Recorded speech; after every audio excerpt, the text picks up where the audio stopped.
Retour sur la pelouse, dernière période de cette grande team. On est très heureux de passer ce moment avec vous et en compagnie de notre invité de ce soir, Goibi Syriac, qui nous fait le plaisir vraiment de nous accompagner. On est très heureux de vous avoir sur le plateau. Je suis très content Vous aussi. êtes sympa, simple, tatoué. Bad boy ou pas? Caché, bad boy caché. Bad boy caché. Voilà. Bon, en tout cas, Oui, ça. c'est l'enfant de ce nous-là. Voilà, Exactement, c'est ça. Un gros sang exactement. comme ça. Yadro. Vous parlez Ouais, un peu. Je comprends, mais j'arrive pas à parler. comment on peut dire Ça, c'est l'excuse. bienvenue sur la 3? Je sais pas. Non, j'ai du On mal. réfléchissez avant la fin de l'émission, D'accord. vous nous dites, hein, d'accord? C'est pas un bon gourou, lui. Non, là. je suis un faux. C'est un faux gourou, même. Voilà. Allez, on va tout de suite passer au débat de ce soir sur les binationaux. En sélection nationale, bonne ou mauvaise affaire, les binationaux?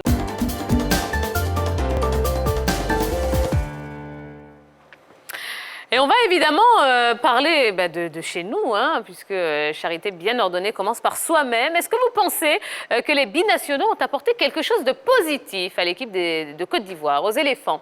On attend vos commentaires sur la page Facebook de la 3, vous aussi. Allez, les ardoises, ouais, on va abuser des ardoises aujourd'hui.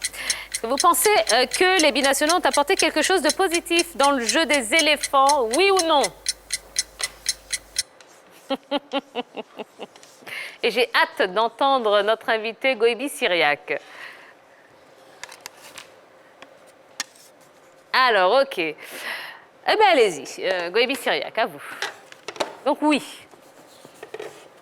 Donc, je pense que oui, les binationaux ont apporté quelque chose de positif dans l'équipe nationale parce que il faut dire que c'est des joueurs qui ont été formés en Europe.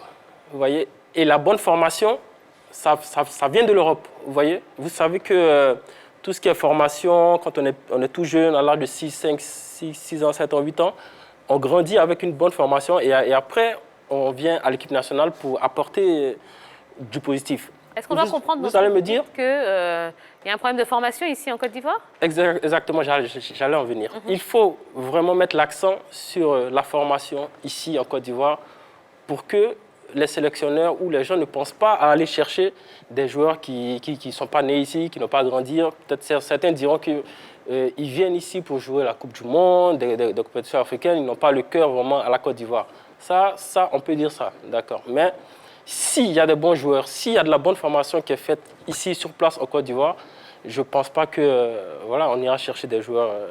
Mais est-ce qu'on peut accepter de jouer pour une sélection et puis y aller à reculons ou y aller à contre-cœur? Enfin, en tout cas, ne pas y aller à 100%. Moi, ça me semble un petit peu quand même étrange, cette histoire. Mais on devrait d'abord se mettre d'accord sur la question des binationaux. Alors, qu'est-ce que c'est qu'être parce binational? parce que quand on a deux nationalités, bon, on est un binational, on va dire plus ou moins. Okay. Donc, ils sont nombreux. Donc, dans ce lot-là, on pourrait citer les Drogba et tous parce qu'ils ont des nationalités de pays européens et puis ils ont la nationalité ivoirienne. Donc, c'est un premier groupe. Maintenant, le deuxième groupe, c'est celui de ceux qui ont évolué déjà pour une sélection nationale et qui après sont cooptés pour évoluer dans une autre sélection. Donc, ça fait deux choses totalement différentes. Mais sur la deuxième catégorie, c'est pour ça que j'ai mis non. Sur la deuxième catégorie, moi, j'en vois pas beaucoup qui ont déjà porté des maillots X et puis qui après viennent porter les éléphants. Il n'y en a pas du tout quand on regarde là. On n'en voit pas beaucoup. Mais par contre, sur la première catégorie, qui ont juste deux nationalités, mais qui n'ont pas joué pour un autre pays, qui sont venus directement jouer pour les éléphants de Côte d'Ivoire, là, si, il y en a beaucoup qui ont fait du bien. Mais le fond du sujet, c'est ceux qui étaient partis pour jouer pour une autre sélection et qui finalement ont atterri dans une autre sélection. Et sur ça, il n'y a pas vraiment beaucoup qui ont apporté au football ivoirien. C'est-à-dire, quand on regarde l'histoire de notre football, ce n'est pas eux qui ont pris à bras le corps. On peut citer qui, par exemple? Laissez-moi vous en citer. Il y a quelques bons exemples quand même. Parce que Didier Tokoré et Salomon Kalou ont eu ce problème-là. Eux, ils ont été de très bons joueurs. Mais par contre, prenons le jeune Thomas Touré. Tout récemment avec Bordeaux. On l'annonçait et tout ça, mais le garçon est venu en sélection. On n'a vraiment rien vu d'extraordinaire. Par contre, ceux qui ont porté notre sélection, Ah, il y avait des joueurs, la plupart de nos garçons étaient des Alors, joueurs locaux. vous avez évoqué le cas de Salomon Kalou, mais attention, à cette époque-là, on ne lui a pas donné la nationalité, donc ce qui fait qu'il n'a pas joué. Oui, c'est hein. vrai. Son cas est assez particulier. Exactement. Il était pisté par la Hollande qui le voulait. Son frère nous a expliqué ici que de grands joueurs hollandais sont allés le voir. Oui, mais on était dans son dos pour mettre un peu la pression. Mais il est venu jouer avec l'équipe ivoirienne. Il a fait une belle carrière, comme un autre cas, Didier Otokoré. Mais vraiment, un patron comme ça du football ivoirien, binational, moi, je n'en vois pas beaucoup. Une réaction Facebook. Il y a Christ Peter qui dit, pour l'instant, non. Nous n'avons pas encore analysé leur vrai jeu en sélection ivoirienne. D'accord. Yellow. Est-ce que vous pensez que vous avez dit oui, voilà. Vous pensez que les binationaux ont apporté quelque chose de positif, hein, l'équipe des éléphants? Oui, je suis toujours pour le brassage des cultures, toujours pour apprendre des autres. Parce qu'il ne faudrait pas s'attendre à un football hors pair parce qu'il est binational. Non, on a des joueurs locaux ici qui n'évoluent pas véritablement. Donc, il ne faudrait pas être aussi exigeant avec nos joueurs binationaux qu'avec nos joueurs locaux. Pour moi, tant que nous partageons nos connaissances, tant que nous partageons nos styles de jeu, pour moi, déjà, on apprend de l'autre. Donc, oui, mais si on va chercher quelqu'un ailleurs, c'est parce qu'on n'a pas trouvé ce qui nous correspondait ici. Justement, on n'a pas trouvé ce qui nous correspondait certainement dans la manière de jouer. Dans la manière de jouer, certainement qu'on n'a pas trouvé l'homme qui correspondait ici. La manière de jouer peut-être en Angleterre est différente de notre manière de jouer ici. D'accord, mais sauf que je dis que le partage de connaissances, le partage de systèmes de jeu ou de la manière de jouer, pour moi, ça apporte un plus à l'équipe nationale. Voilà. Moi, je voudrais demander pourquoi tu dis non, qu'est-ce que tu attends en fait de ces binationaux? Ce n'est pas des super-héros qui viennent changer. Mais justement, c'est ce qu'on attend d'eux. Parce que quand il y a une bagarre sur un joueur, concernant deux nations sont en bagarre sur un joueur, on suppose qu'il est rare. Parce que quand la Hollande vous veut, quand la France vous veut, quand l'Angleterre vous veut, et que le Sénégal, la Côte d'Ivoire, le Mali vous veut, ça veut dire que vous êtes un garçon rare. Parce qu'on ne peut pas aller chercher un garçon qui n'est pas exceptionnel. Ça veut dire que vous êtes exceptionnel. Mais ce qui se passe... Mais finalement, qu'est-ce qu'on voit quand vous venez? Absolument rien. C'est ça qui nous dérange un peu. Parce qu'on fait tellement de bagarres. Parce que le vrai problème, c'est la bagarre qui est autour des garçons. Mais finalement, on fait la bagarre quand ils viennent, rien. Or, la plupart des joueurs qui ont porté nos nations, les Roger Mila, les Salomon Kalou, les Yaya Touré et autres là, ben, c'est des joueurs normaux qui sont là et qui ont été les vrais patrons que tout le monde a vu sur le plan continental, sur le plan mondial, qui ont porté les couleurs de nos sélections. C'est ça qui me dérange. Qu'est-ce que vous pensez de la règle de la FIFA donc, qui permet à un joueur de changer finalement de nationalité sportive? Goïbi Syriac.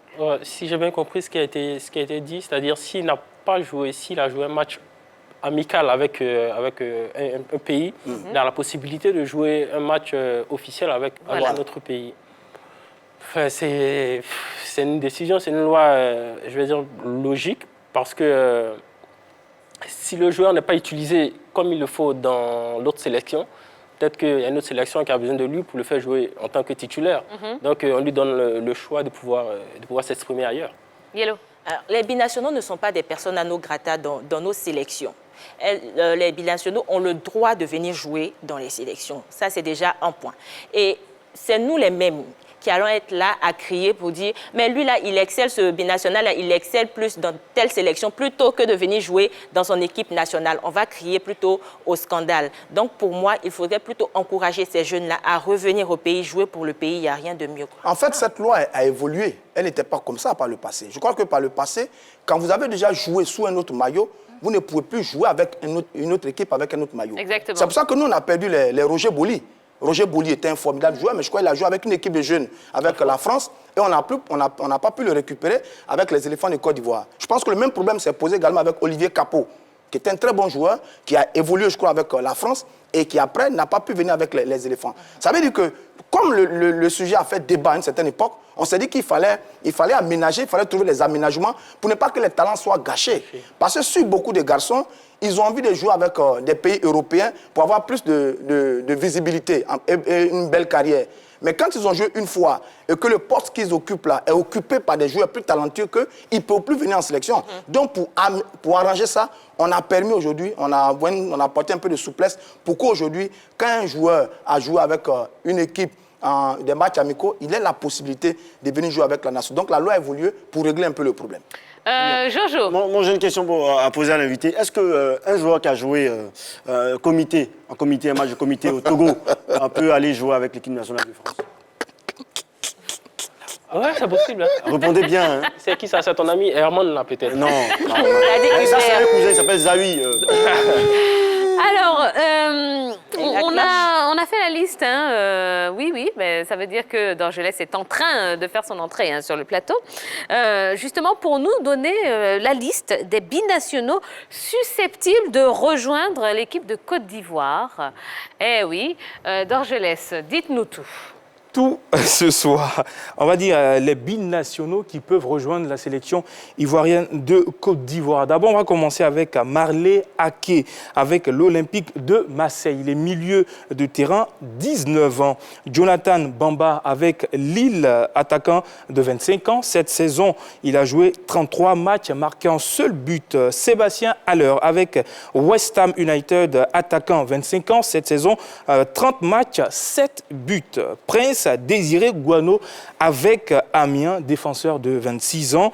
Et son petit frère joue du côté de l'AS Monaco. Kobe Guano, il est attaquant. Swalio Meite avec le Torino, milieu de terrain, 15 matchs cette saison pour lui. Tanguy Kouassi avec le Paris Saint-Germain, défenseur de 17 ans. Cette saison, 13 matchs, 3 buts. Et Eddy Niaoré avec le Ouanzal, milieu de terrain, 26 ans. Voilà, et le joueur d'Amiens, Prince Désir Guano, exactement, vous l'avez reconnu. Mais Dorgelès, il est bien attaquant français. Oui. Ah bah, ce garçon, par exemple, il va avoir des problèmes. Hein? Parce que l'âge qu'il a en ce moment avec l'attaque de la France, là, comment il va trouver une place? Lui, par exemple. Et nous, on va le perdre. J'espère qu'on ne va pas le perdre, hein, parce qu'il va avoir beaucoup de difficultés avec la France, avec les Griezmann, les Mbappé et tout ça. Bon, on espère qu'il va commencer à penser à nous. Merci Dorgelès, merci beaucoup. Dernière question, uniquement pour Goïbi Syriac. Les binationaux sont-ils une solution, selon vous, pour permettre aux sélections africaines de se rapprocher des autres sur le plan de jeu? Oui ou non? Oui. Oui? Oui. Ok. Eh bien, on prend cette réponse. Non, mais telle elle quelle. est contestable. Elle est contestable. Oh là là, Tia. Merci beaucoup. Ne me provoquez pas, ne me provoquez pas. Ça c'est bien. Voilà. Et donnez-lui le brassard. Allez, Ouais, je m'en doutais. Merci beaucoup. Allez, pendant ce temps-là, on va passer à la rubrique suivante, c'est causerie.